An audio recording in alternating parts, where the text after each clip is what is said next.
Basi mtu wa Mungu, ninalo swali la kukuuliza leo wakati tunapoanza. Na hili swali linapatikana katika kitabu cha Marko 8:36 ama Mark 8:36. Wacha tusome. Je, itamfaidi nini mtu kupata ulimwengu wote lakini ayapoteze maisha yake? Je, itamfaidi nini mtu kupata ulimwengu wote lakini ayapoteze maisha yake yote? Ninakuuliza, itakufaidi nini kuurithi huu ulimwengu wote, upate kila kitu kizuri hapa duniani, kisha uweze kupoteza maisha yako, upoteze nafsi yako? Itakufaidi nini? Unafanya kazi nzuri kuamka kila siku kwenda kutafuta ambayo ni ya muhimu zaidi. Lakini katika kutafuta kwako, umejiuliza ya kwamba nafsi yangu nayo itaelekea wapi? Kwa sababu ndani yako kuna mwili, kuna nafsi na kuna roho wa Mungu. Mwili utafika mahali utaondoka hapa duniani. Mwili ukisha kufa, nafsi yako itaendelea kuishi.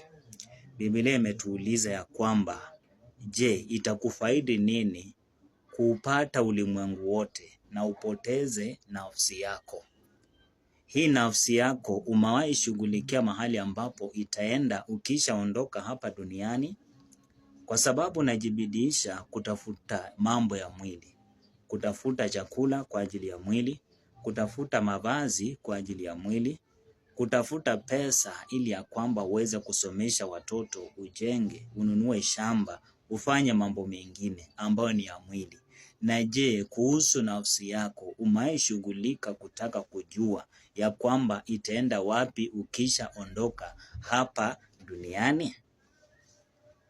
Umewahi fikiria hilo kweli? Kwa sababu kuna jambo ambalo watu hawajawahi tambua, ya kwamba mwili uko na mwisho, lakini nafsi itaishi milele. Ukisha ondoka hapa duniani katika haya maisha ya mwili, si kwamba maisha yameishia hapo, bali umeondoka tu katika maisha ya mwili. Nafsi yako itaendelea kuishi katika maisha yale mengine, na nafsi yako haitakufa kamwe. Itategemea vile umeishi hapa duniani, mahali ambapo nafsi yako itakuwa. Kama umekuwa uking'ang'ana kutafuta ya mwili, ya kwamba uweze kuwa na mali, urithi hata ulimwengu wote kama inawezekana, lakini ushughulike na mambo ya kiroho, Biblia imekuuliza, itakufaidi nini kupoteza nafsi yako? Ujua kwamba kutakuwa na kupoteza nafsi yako, kwa maana umeishi kama mwanadamu wa mwili ambaye anashughulikia mambo ya mwili peke yake.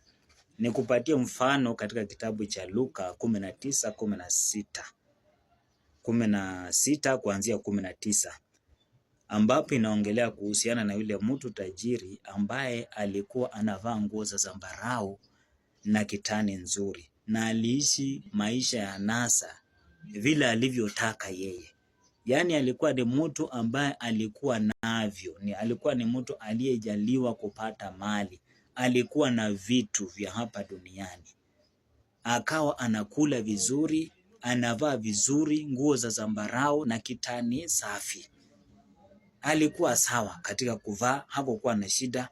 Kwa chakula alikuwa sawa, hakukuwa na tatizo lolote. Alikuwa amejenga boma nzuri, kwa sababu Lazaro maskini alikuwa anaenda anakaa kwenye lango lake. Kumaanisha alikuwa ni mtu aliyekuwa na boma, alikuwa amejenga hata ukuta na ako na lango nzuri. Alikuwa amejiendeleza katika maisha haya ya mwili. Lakini baada ya kufa alijipata jehanamu. Alijipata akiteseka. Yaani nafsi yake ilijipata jehanamu. Sasa unaona, huyu ni mtu ambaye amejishughulisha kupata vitu vya dunia, lakini hakujishughulisha kuhusiana na nafsi yake mahali atakapoenda baada ya maisha ya hapa duniani. Maisha ya hapa duniani, ambapo sasa akishaondoka anajikuta nafsi yake kumbe ameshaipoteza. Nafsi yake inateseka, nafsi yake inapata hasara.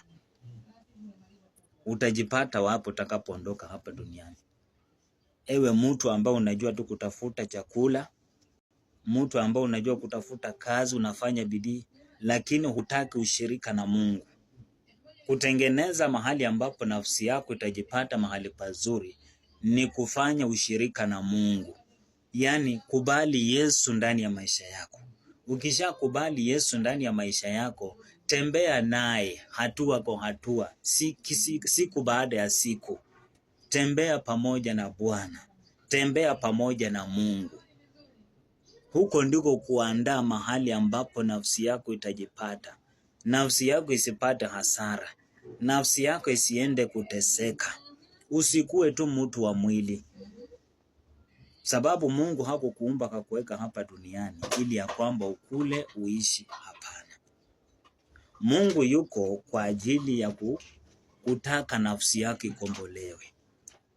Kumpokea Yesu ni kukomboa nafsi yako. Ukimpokea Yesu ndani ya maisha yako, umekubali ya kwamba nafsi yako isiangamie. Unamkaribisha ndani mwako, kisha utembee na yeye. Umupendeze katika maisha yako, ili ya kwamba nafsi yako isiangamie. Mpendwa, Mungu anakupenda zaidi. Ewe unayenitazama leo, lakini bado huna ushirika na Mungu. Mungu anahitaji nafsi yako isiangamie, kwa sababu anasema katika Ezekieli, hapendi kifo cha mtu muovu. Hafurahii mtu muovu anapokufa, kwa sababu anajua huyo mtu amepata hasara ya nafsi yake. Nafsi yake tayari imeshaangamia. Ameishi tu maisha hapa duniani kama vile mbwa anavyoweza kuishi na akufe, kwa sababu anapokufa yake yamesahaulika. Ng'ombe akifa yake yameisha hivyo, maana wanyama hawana nafsi. Lakini mwanadamu, wewe unayenitazama leo, wewe ni wa muhimu sana mbele za Mungu. Ndio sababu alikupa nafsi ambayo haiwezi kaangamia, nafsi ambayo haiwezi kakufa, itaishi milele. Lakini je, itaishi wapi? Itapata hasara ya kuteseka ama itaenda mahali pazuri? Ona Lazaro, mtu maskini. Enda usome kitabu cha Luka 16:19. Anzia hapo uteremke, utapata hiyo habari. Lazaro, mtu maskini, alikuwa ni mcha Mungu. Licha ya kwamba hakukuwa na chochote na aliishi maisha ya kuteseka, lakini alikuwa ni mcha Mungu. Alipenda Mungu. Alijua ya kwamba nafsi yangu ni ya muhimu zaidi, kwa maana inaenda kuishi milele. Akashughulikia nafsi yake. Licha ya kwamba hapa duniani hakukuwa na chochote, hakujaliwa kupata chochote, lakini alipoondoka alipata faida ya nafsi yake.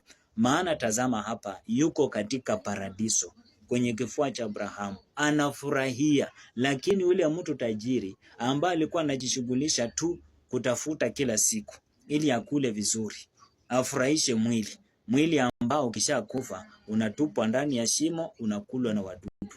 Utaishi hapa duniani miaka 50, utaishi miaka 60, utaishi miaka 70, ama hata kama Mungu atakujalia uishi miaka 94 ama 100, jua ya kwamba maisha hapa duniani yana mwisho.